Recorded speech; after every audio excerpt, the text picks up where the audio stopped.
Din, kung mamarapatin ninyo, maaari bang masagot din ninyo sapagkat sa inyo galing ang pangalawang Pangulo, ang sabi ni Madriaga, may record yan, violenting estudyante yan eh.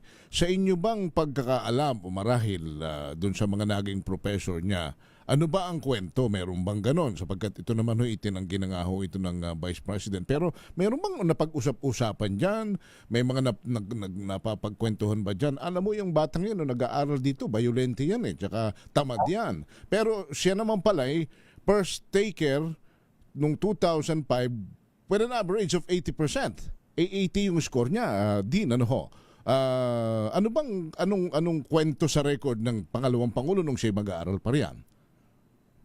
Alam mo, Henry, dahil nga sabi ko sa iyo, lahat dito ay mga ordinaryong tao. Oo. I mean, walang sinisino mga tao. Wala akong hindi ko nga alam no na later on ay malalaman mo na lamang na ang iyong palang mga alumni ay naging achiever no sa kanilang field. Pag sila'y babalik, mababalitaan mo na lang. But otherwise, nung estudyante sila, pare-pareho lamang ang trato niya sa mga yan. Walang magi-stand out, no? And I can tell you, ako'y miyembro ng faculty nung panahon na nandito ang Vice Presidente. I mean, when she was a law student, kailangan mo pang ipagtanong kung in other words, uneventful, no? Unless na magkakaroon ka talaga ng kaso, no, na magiging isang malaking usapin sa loob ng College of Law, no. Wala, pare-pareho lamang kayo.